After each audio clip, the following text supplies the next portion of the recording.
السلام عليكم. هنعمل مع بعض النهارده باذن الله العيش الكايزر او عيش البرجر. هنعمله بطريقه ابسط مما تتخيليها. دايما كده المحلات او الافران بيكون عندها كده سر لكل وصفه. انا النهارده بامر الله جبت لكم سر بقى من اهم اسرار الافران عشان يطلع العيش معاكم تحفه، هش جدا وطري جدا. مش هنستخدم بيض، مش هنستخدم زبده، مش هنستخدم حليب، مكوناته كلها اقتصاديه، مش هنستخدم مواد كتير، وهيطلع هش جدا وطري جدا بالشكل اللي انت شايفاه ده. وهقولك ازاي تحفظيه ويفضل اطول فتره ممكنه عندك كانك لسه عاملاه طازه، ويبقى تحفه وقمر. اتمنى بجد ان انتوا تجربوا الوصفه. قبل ما نبدا الفيديو يا ريت ما تنسوش تضغطوا لايك ونسمي الله ونشوف هنعمل مع بعض احلى والذ وصفه ازاي. في طبق بقى او في بوله عميقه كده، وهننزل بمعلقه كبيره من الخميره الفوريه، عليها معلقتين كبار من السكر، كوبايه من الميه الدافيه. والخطوه دي مهمه جدا بقى، زي ما متعودين مع بعض لازم نختبر الخميره عشان نتاكد من جودتها. هنقلبهم كويس جدا وهنغطيهم ونسيبهم كده الخميرة تنشط وتتفاعل. وعندي بقى هنا المواد الجافة، عندي 4 كوبايات من الدقيق، ولازم تستخدمي نفس الكوباية في المقادير كلها. عليها ربع معلقة صغيرة كده من الملح. هنقلبهم مع بعض كويس جدا. وهنا الخميرة بتاعتي نشطت واتأكدت ان هي تمام. هنزل بقى كده بالدقيق وربع كوباية من الزيت.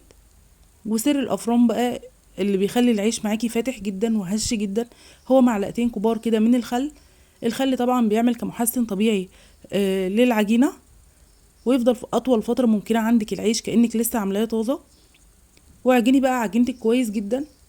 واهم حاجه بقى في مرحله العجن، انا عايزه كده العجينه تكون طريه، يعني فيها تلزيقه بسيطه، انا مش عايزه العجينه تكون ناشفه. وفي اي معجنات بتعمليها العجينه لو طريه معاكي تعرفي ان انت هتاخدي احلى والذ واطعم معجنات.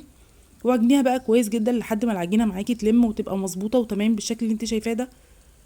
ممكن تحتاج بقى شويه دقيق معاكي، معلقه معلقتين على حسب نوع الدقيق اللي بتستخدميه. انا هنا ما شاء الله الوصفه مظبوطه جدا.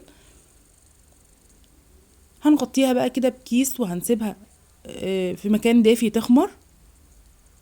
طبعا الجو الفتره ديت حر، ما خدتش حوالي نص ساعه كده ما شاء الله العجينه كانت تحفه وخمرت وحلوه جدا. هخرج منها بقى كده الهواء، وشلتها بقى كده وهنزل بيها على الرخامه وهقسمها كده لجزئين واقطعها قطع صغيره. وهنكورها بقى كده، بصي كل كوره على حجم البيضه كده الكبيره. حاولي بقى ما تكبريش العيش معاكي عشان يكون شكله حلو كده والتسويه بتاعته مظبوطه، لانه لسه بيخمر وحجمه بيتضاعف. اهم حاجه بقى ان انت تخلي قطع العجين كلها متساويه، ما تخليش واحده كبيره وواحده صغيره، يعني ايدك ميزان كده للعجينه اللي في ايديكي.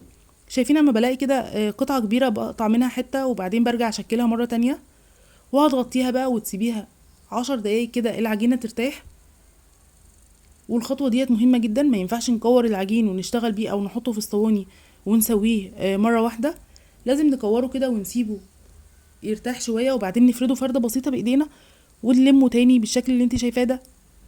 والخطوه ديت بتفرق جدا بقى في العيش. انت لو خدتي العجينه وكورتيها وحطيتيها في الصينيه مره واحده هيبقى العيش كده فاضي من جوه، ما فيهاش اللبابه اللي بتبقى جوه العيش.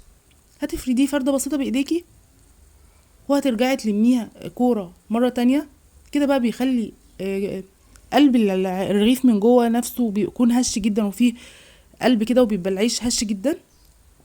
اهم حاجه هتقفليها كويس جدا وتخلي القطع كلها متساويه. وفي الصينيه بتاعتك بقى مسحه خفيفه جدا من الزيت، وهتمسحي الصينيه بتاعتك وهترصيها وهتسيبي مسافه بين كل واحده والتانية.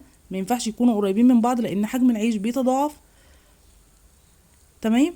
هتغطيها بقى بكيس تلاجة كده وتسيبيها شويه العيش يخمر للمره التانية. وبعد ما العيش بتاعي خمر وتضاعف حجمه، عندي بقى هنا معلقتين من اللبن. وانا بفضل اللبن في اي معجنات، بيدي لون حلو جدا. عندك بقى السمسم، هتحطي على وش العيش بتاعك سمسم. ما انتش حابه الخطوه ديت اختياري.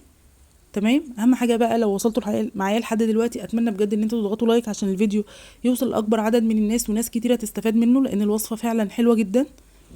وهقول لكم بقى اسرار التسويه المظبوطه عشان تطلعي احلى والذ وابسط عيش. الفرن هتسخنيه قبلها كده ب5 دقايق، والشوايه بس الفرن سوري بس مش هتشغلي الشوايه. وهتحطيه كده على الرف اللي في النص ومش هتشغلي الشوايه. اول ما يبدا بقى كده ياخد لون، حسيتي ان هو محتاج ياخد شويه لون من فوق، هتشغلي عليه الشوايه وبيطلع قمر وتحفه بالشكل اللي انت شايفاه ده. اول ما بيطلع من الفرن بتغطيه شويه كده بفوطه عشان العيش يطرى معاكي. ما شاء الله تحفة، هش جدا وطري جدا. وعلشان تحفظيه بقى اول ما يبرد كده هتحطيه في كيس تلاجة وهتحطيه في الفريزر وهتطلعيه على الاستخدام. وكده الوصفة خلصت، واستنوني فيديوهات تانية كتيرة، والسلام عليكم.